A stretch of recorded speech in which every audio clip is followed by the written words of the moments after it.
Welcome to Personality Speaking, where the tea is always hot. My show is dedicated to helping you build healthier, stronger relationships through the understanding of the personalities. This show will air live every Wednesday night at 7 p.m. Eastern Standard Time. If you want to know more about this content, please like, share, and subscribe and comment. When you subscribe to this channel and hit the notification bell, you will get the latest and greatest episodes.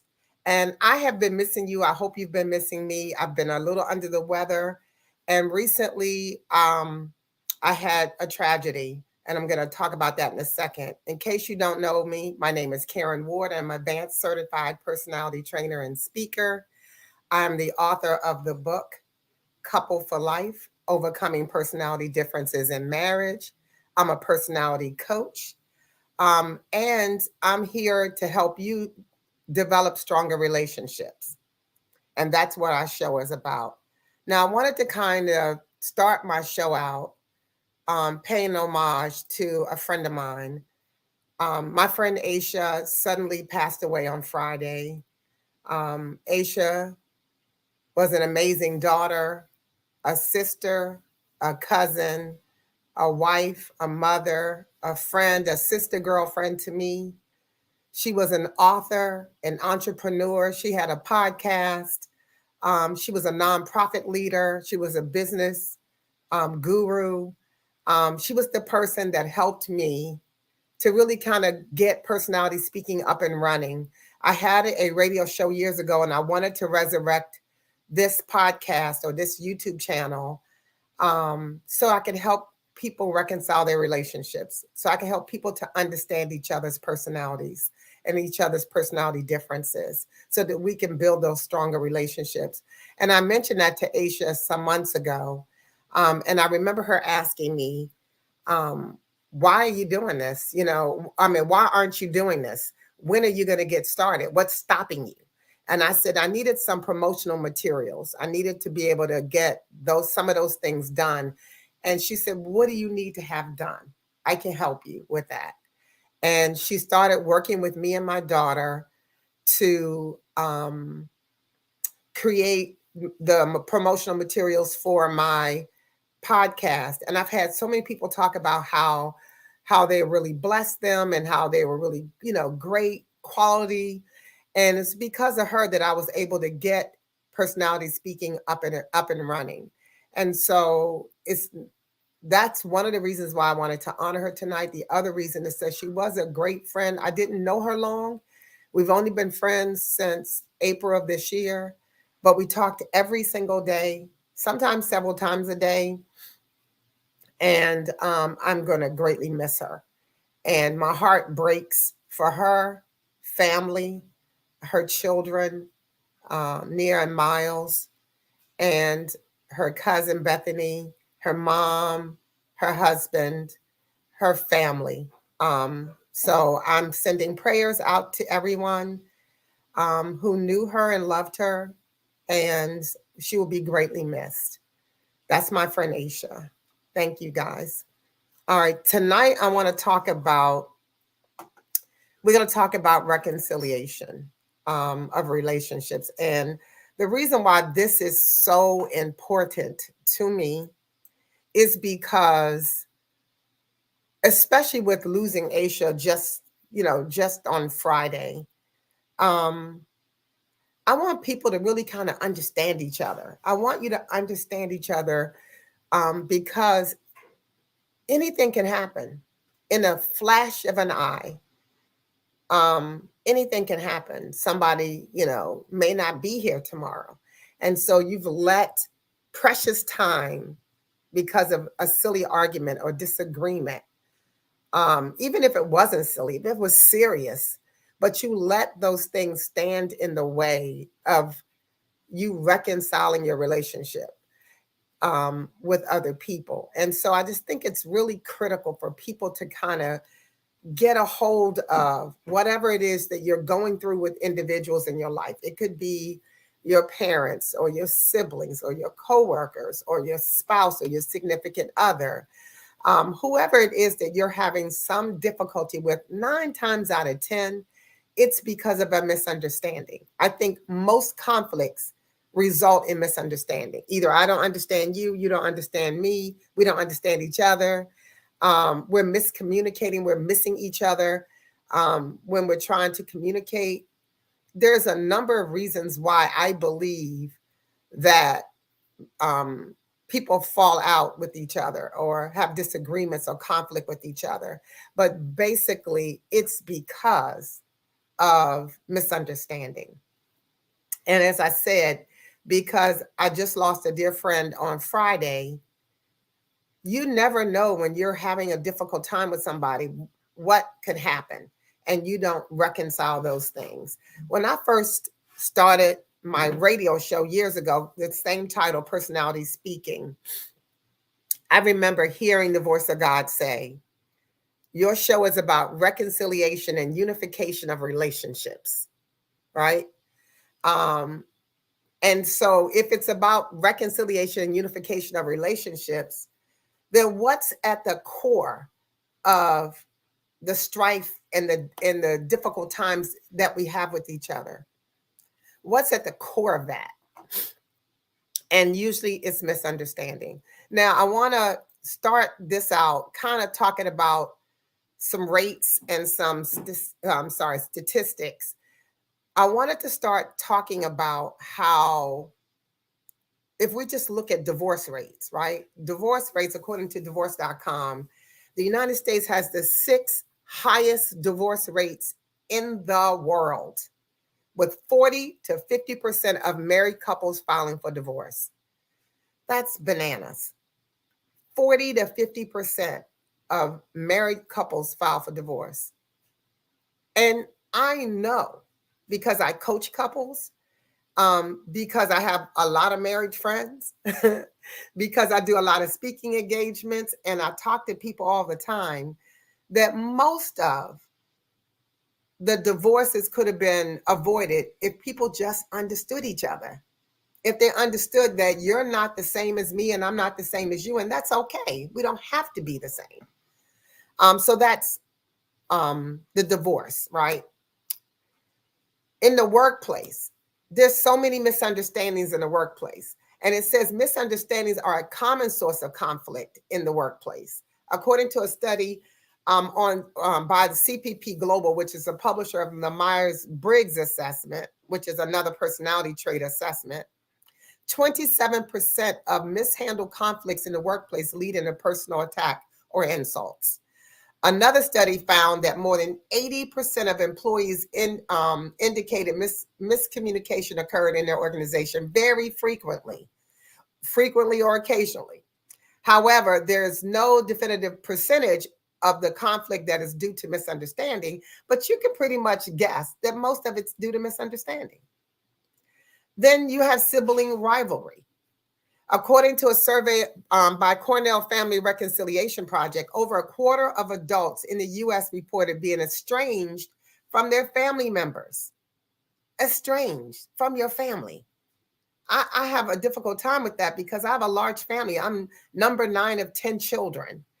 And we have our misunderstandings and we have our disagreements. And we get mad at each other, but we don't stay mad. And we don't let this thing separate us as a family. We get over it and move on. It also says in a poll of 2,000 adults, a quarter of them still find themselves fighting with their brothers and sisters long into adulthood. Yeah, in adulthood. I remember my grandfather writing in his will that he, wrote his siblings out because they picked on him when he was a child.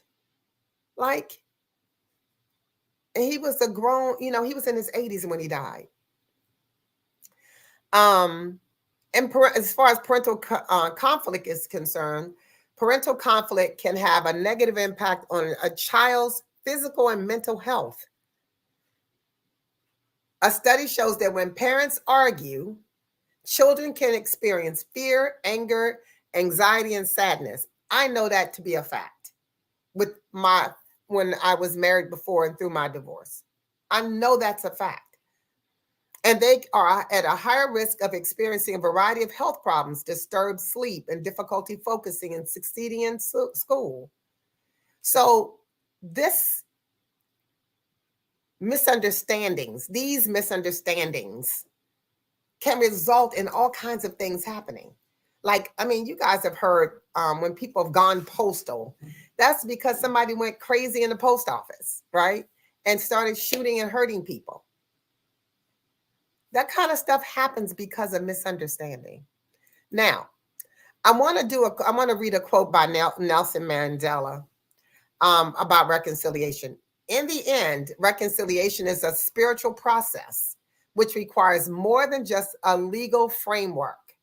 It has to happen in the hearts and minds of people. You can't reconcile unless something happens in the heart and the minds of people. You have to be willing to change your heart posture. You have to be willing to change your mind about things and people in order for there to be reconciliation. Yeah. But I want you to understand this too. And my daughter's on this, to listen to this podcast, and she would probably, say, well, um, is reconciliation necessary or possible for everyone, right? So here's a disclaimer.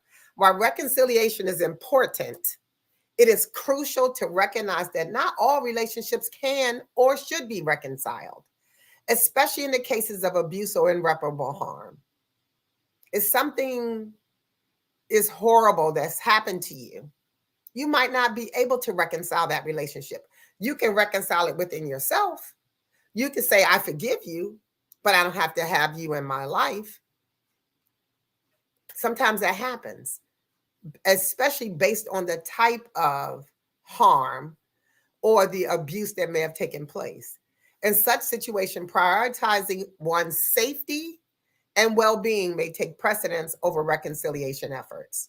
So I wanted to make sure I had that disclaimer because there are certain situations where it may be very difficult or impossible to reconcile. And even one of my favorite scriptures, it says, as far as it depends on you, be at peace with all men, right? And so sometimes, you are willing to be at peace with people, but people are not always willing to be at peace with you. All right, so I want to talk about some of the benefits of reconciliation, even though my end has dropped down on reconciliation. Some of the benefits of reconciliation is emotional well-being, improved communication. There's some health benefits. There's some enhanced productivity. There's preservation of relationships if you want to preserve the relationship. Personal development, promotion of forgiveness. Like if you really want to forgive, right? If you want to do that, conflict resolution, and social harmony. There are just some benefits, and we're going to talk a little bit about those benefits. If you have any questions, please post them in the chat. I'll be happy to feature them. If you have any comments about reconciliation, I'll be happy to show those as well. I'm going to next week, because of the loss of my friend Aisha, next week, I'm going to do a show on grief because I believe that there are a lot of people going through the grief process. And this time of year is hard for a lot of people when they lose people. Last year, I lost one of my best friends in November, Dr. Celeste Owens. And I'm still working through that grief. I lost a niece, Pam Wilson.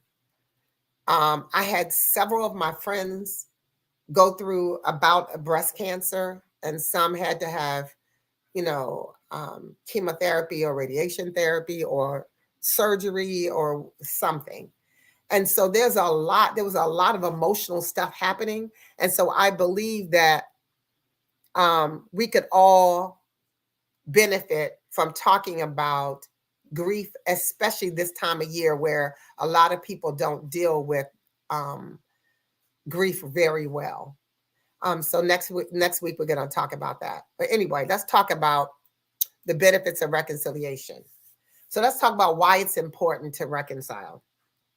Number one, emotional well-being. Broken relationships often lead to emotional distress, including feeling guilty or having, being angry or experiencing sadness or regret. Reconciliation provides an opportunity for individuals to heal their emotional wounds or to find closure and to experience a sense of relief and peace. So, just for your own well being, you might want to figure out how you can reconcile your relationships. Another point is improve communication. If you reconcile your relationship, it involves open and honest communication. You have to be willing to be open and honest. And being open and honest doesn't mean that, you can slap a person in the face with your honesty. It means tell the truth in love. Like, be open, be willing to share how you feel, and be willing to listen. Resolving conflict and addressing misunderstandings allow people to express their thoughts and feelings, and they allow you to foster better understanding and empathize with each other. This can lead to improved communication skills for the long term, because that's what you want. You want to be able to improve how you communicate. You want to be able to allow people to communicate more effectively with you by understanding each other's personalities. Because how I communicate is very different than how you might communicate. How I receive things in the way you communicate could be very different, and how you receive things and how I communicate. All right. If you want to preserve the relationship, relationships are valuable. Some people will think that not all relationships are worth keeping. But I believe that you should try to reconcile relationships, because it doesn't just benefit you, but it benefits the other person too, right? That's a two-way street. Um, whether it's your personal or your family or your professional relationships, reconciliation helps to preserve and strengthen these connections. It can prevent permanent loss of meaningful relationships. Now, I know there's some people who think that some business relationships are just that, business. And although valuable in the workplace, they may not be considered meaningful. But I can tell you, a lot of my very closest friends I met through the workplace. And we're still friends long after we left the workplace. Um, and so those relationships can be valuable too. It just depends on you and how you interact. There's certain personalities that will draw a line between personal and professional. And there's certain personality, everything is up for grabs. And that's my personality. Like, I can make friends in the workplace, I can make friends, anywhere. All right. Um, It can prevent permanent loss of meaningful relationships, contributing to a support system that can be crucial during challenging times. And let me tell you something. I have met some people this year that have become like family to me, who I would have never thought. I just thought I'm in an organization of people. Okay. Doesn't mean that I have to be friends with them, but they've become like family to me. And when I said that my friend passed on Friday, they rallied around me and they wanted to know, what can they do? How can they help me? How can they support me? And it's lost, because I'm telling you, I have not slept well since I heard it Friday, and I've been crying ever since.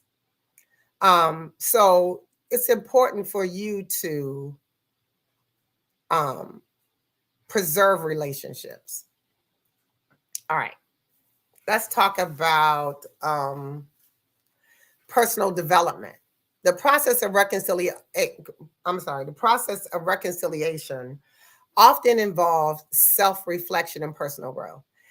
If you want to reconcile, you have to be able to look at yourself. Like, even if the issue is not your problem, right? You didn't cause the issue. We can all grow by anything, right?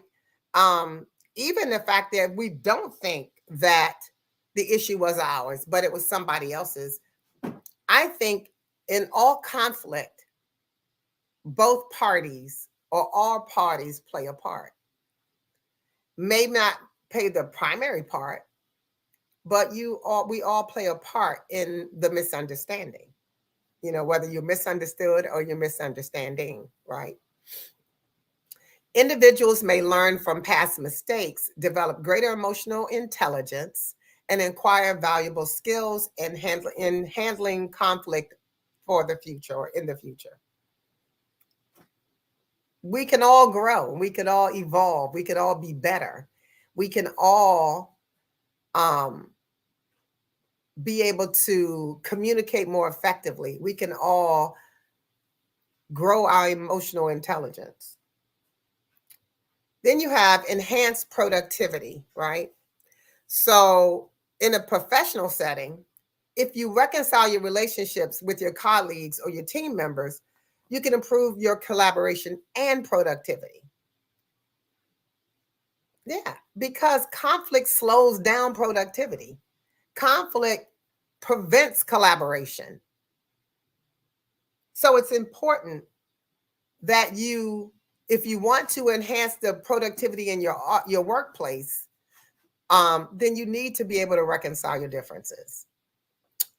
And a positive work environment free from unresolved conflicts is conducive to creativity. So it opens up the creativity, the innovation, and then people are more satisfied with their job. Nobody's happy if there's nothing but conflict, or there's conflict, with members. Sometimes people feel like they're in the middle of it and they have to figure out how to solve it.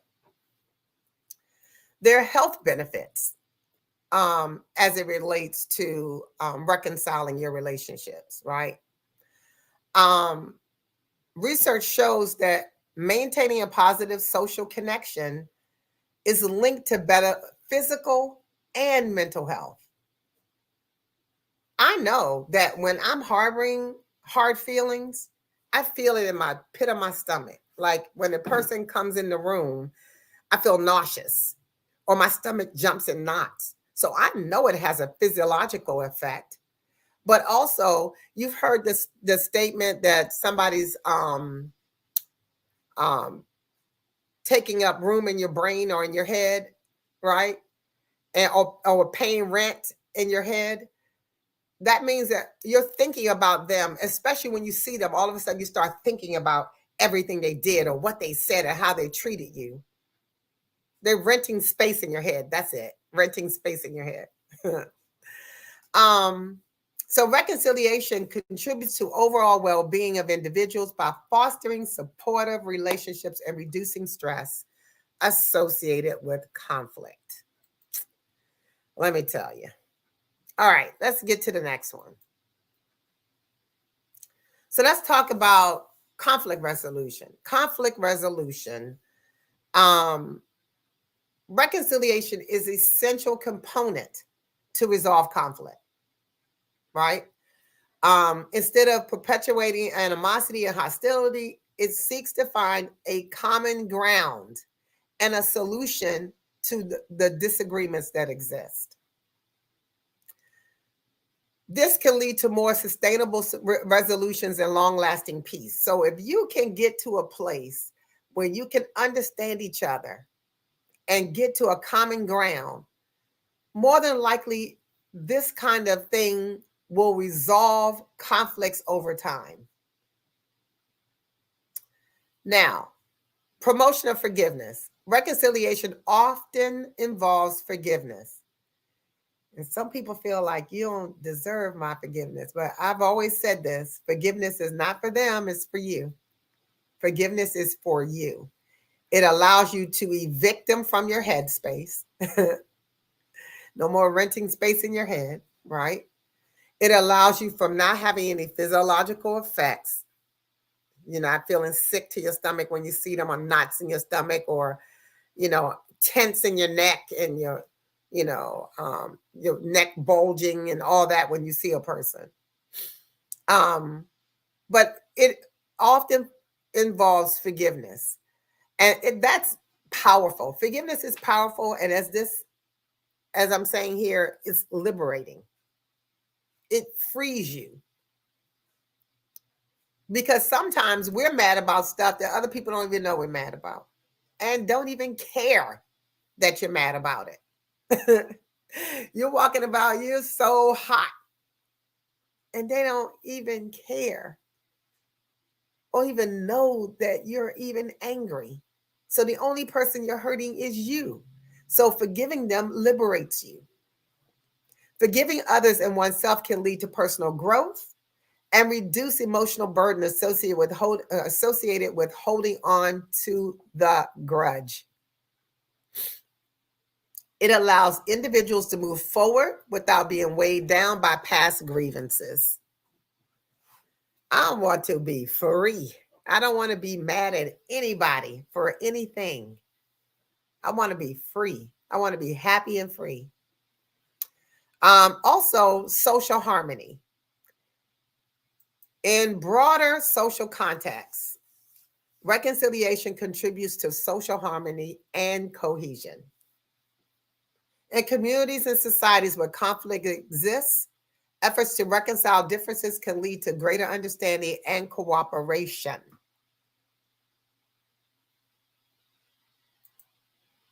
I'm sorry, I want to remove this here. And greater cooperation among diverse groups. Yep. But you have to be willing to open up. You have to be willing to forgive. You have to be willing to reconcile. All right, so here's a quote. The weak can never forgive. Forgiveness is an attribute of the strong, according to Mahatma Gandhi. I love a lot of his quotes. The weak can never forgive. Forgiveness is an attribute of the strong. How about that? I love that because I believe that. Because some people think it's, if I let you off the hook, if I forgive you, I'll let you off the hook and therefore you get the easy way out. No, the forgiveness part is not for the faint at heart. Because if it was easy, the weak would be able to forgive. But forgiveness is an attribute of the strong. All right, so I want to talk a little bit, and I'm not going to be the whole hour with you tonight, unless you have questions or comments that you want me to talk about. But I just want to talk about a few situations where each of the personalities are less likely to forgive. And so before I start with that, let me back up a little bit. Before I start with that, let me talk a little bit about each of the personality styles. I talk about the personality styles that was developed by the late world-renowned Florence Littauer. And she talked about 4 personality styles. It's the popular sanguine, which is my primary personality style. We are fun-loving. We are go-getter. I mean, we are fun-loving go-getters. We draw people to us. We look like we're having the most fun than all the other personality styles. We like the F's: food, fun, fellowship. Those are our 3 F's that we love because we love food. We love being around people and enjoy being around people. It gives us energy. And we love to have fun. And I know my energy is a bit off, you guys. And as I said earlier, if you're joining me late, I lost a friend on Friday suddenly. And I'm just recovering just before that, a week before that, recovering from a 3-week illness, which is why I wasn't on my podcast, is because I had been sick. But anyway, so my energy is a little off and I apologize for that. Normally I'm more upbeat. But I thank you for hanging in there with me. So anyway, that's the popular sanguine. Then you have the powerful choleric, which is my secondary personality style. And they're a born leader. They're a mover and a shaker. They get more things done in the morning than most of us get done all day. They're strategic. They can just run just about anything they put their minds to. And they're normally at the highest of whatever they do. So if they are an entrepreneur, they usually do really well running businesses and organizations and ministries. So anything they put their hands to, they can pretty much achieve. So those are your extroverted personality styles. And the extroverts means that you get your energy from other people. All right. Let's talk about your introverted people. Your introverts means you get your energy from within. So where I get energized when I'm around people, the introverts, their energy gets sapped by people. They need to be home, and that's how they get their energy, by themselves in a quiet space, in a peaceful place. All right, so let's talk about the first introverted personality style, and that is the perfect melancholy. And I don't know if I said the choleric is a powerful choleric. So it's the popular sanguine, it's the powerful choleric, and now we're talking about the perfect melancholy. The perfect melancholy strives for perfection. They are a personality style that is highly intelligent. They're deep thinkers. They're very compassionate. They care about the world at large. They care about their community. They care about their family deeply. Um, and so they're very compassionate.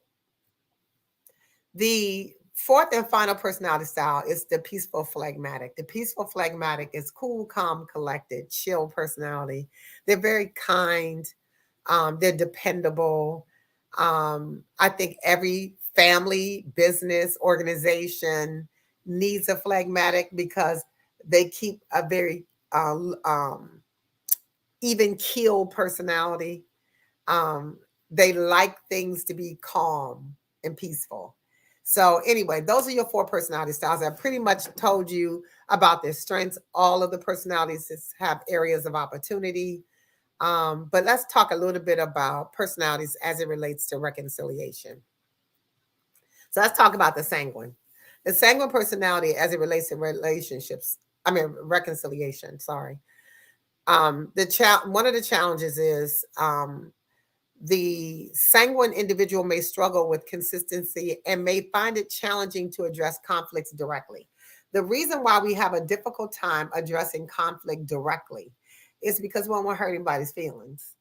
We have a high need to be liked, and we don't want to hurt anybody's feelings because, as this says, they might avoid uncomfortable conversations and may be easily distracted or lose interest in the reconciliation process. We don't hurt your feelings. We have a high need to be liked. We avoid uncomfortable conversations. We would rather laugh at things and make light of things than to deal with it head on. And we don't want you to hurt our feelings. We want you to love us and to like us. But we are easily distracted. So when we try to reconcile, um, once we talk about it, we really kind of want to be over it because we want to get back to normal. And that doesn't work with every other personality style. Um, what we thrive in, sanguine personalities excel in social situations, and our natural optimism can contribute positively to the reconciliation process because we have a positive outlook, because we want things to work out, because we choose to want to work things out and want to talk about it and get it out. We tend to aid the reconciliation process. Our ability to connect with people can create a warm and friendly atmosphere, making it easier for others to open up and communicate because we are genuine in the fact that we want to fix it, whatever it is. All right, let's talk about the powerful choleric. The choleric personality is very assertive, usually, and direct in how they communicate, which can lead to confrontational interactions during the reconciliation process. So you've heard me say a choleric is my way or the highway. They're always right. Usually they are right, but it's how they deliver it that's not so right. So they can be, because they have the ability to be curt and abrasive, unfortunately, they can really hinder the reconciliation process. They're also very impatient, and they don't want to really listen to other people because they already feel like they know what the other person is saying, and they already feel like they know how to fix whatever it is you're talking about before you can even say what you're talking about. And so with the choleric, sometimes it makes the reconciliation and collaboration process difficult at best. However, the cholerics thrive in the area That when given a clear goal and objective, that means you can't talk them to death when there's an issue. You just have to get to the point, right? But when you have a clear goal and objective in the reconciliation process, their decisive nature can help in making the tough decisions. They can make a on the spot decision, right? Um, the fact that they're leaders and born leaders at that can also be valuable in guiding the process towards resolution because they're solution oriented. The only difficulty comes in is when you want to process and you don't want a solution. So the colleague has to be careful of that. All right, let's talk about the melancholy and reconciliation. The melancholy personality style may struggle with forgiving and letting go of past hurts. A melancholy will remember everything, every detail of an issue. And don't say, I said, you said this or I said that, because they remember every word. Their tendency to overthink and dwell on the negative emotions can impede the reconciliation process. They may also find it hard to express their feelings openly, right? So, two things there. The fact that they overthink and dwell on their negative emotions. Sometimes a melancholy personality will perceive that something is a certain way and it's really not that way. They'll assume certain things and it may not be that. That's why it's so important to have open dialogue. But when the melancholy's feelings are hurt, they shut down and they don't want to communicate how they feel. They don't want to express their feelings because they feel like nobody's listening to them. Melancholies thrive in the area of where there's a situation. They thrive because they can easily analyze and reflect on the situation as necessary, right? They also have a great attention to detail, which remember, I told you they remember everything, which can help the other party get to the root cause of the situation. As long as the melancholy leaves out their perception and stick with the facts, okay? And their commitment to personal growth, which they are always looking to grow, always looking to change, always self-reflective, can drive the reconciliation towards a deeper level of understanding. If you want to get beneath it, the melancholy personality is the one to do it. Fourth and final personality style is the phlegmatic personality, and they tend to be passive and avoid confrontation. And they avoid confrontation because, they don't want you to be mad at them. They don't want you to be angry. They just want it to go away, which could potentially lead to unresolved issues. Because if they don't talk about it, who knows it exists? If they don't want to address it, they'll say, well, I don't want to talk about it now. But if you don't continue to try to address it with them, a lot of times they'll just sweep it under the rug. And so their easygoing nature may result in a lack of urgency in addressing the issue. And they may also struggle with expressing their own needs and desires. However, they thrive in creating a calm, peaceful environment, which is very beneficial to the reconciliation process. They'll put you at ease, but you have to learn to be able to put them at ease so they can communicate as well.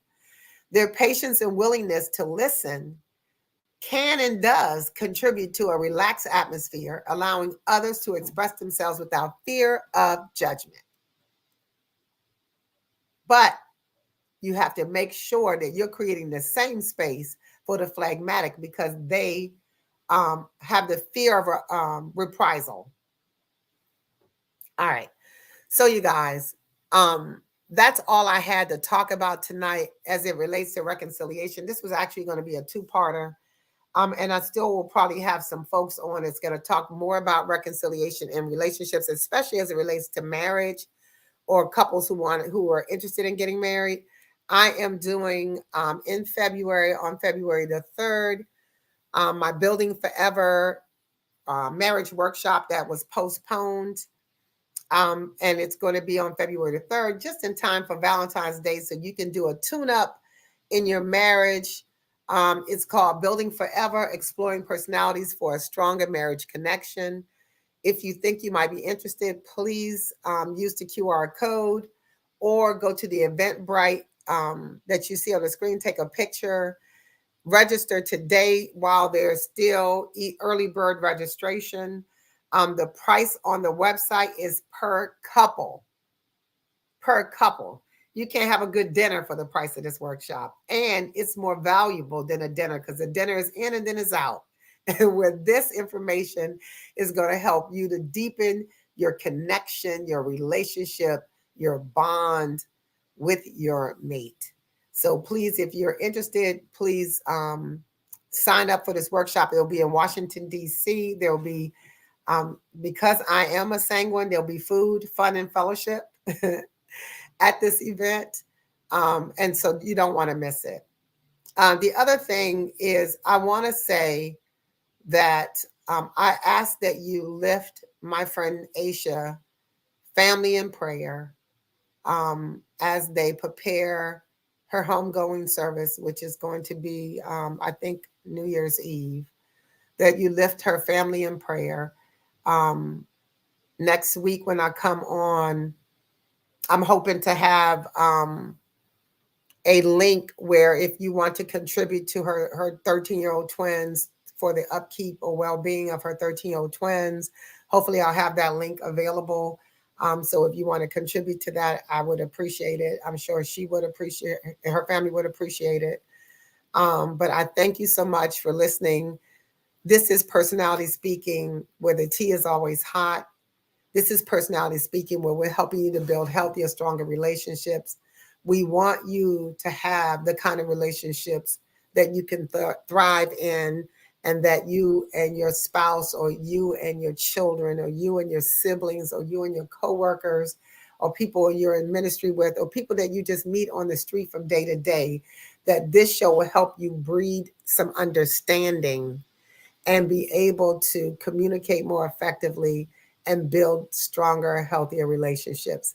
This show airs every Wednesday night um, at 7 p.m. Eastern Standard Time. Please do not forget to share, like, comment, and subscribe. And click the notification bell so you will know when we become live.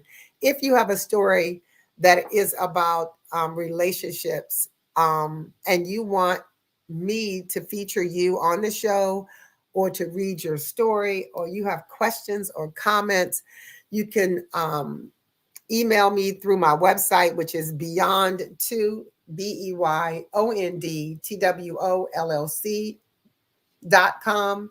You can email me through my website. There's a phone number on there. You can call me, and we can talk about your appearance on the show, potential appearance on the show.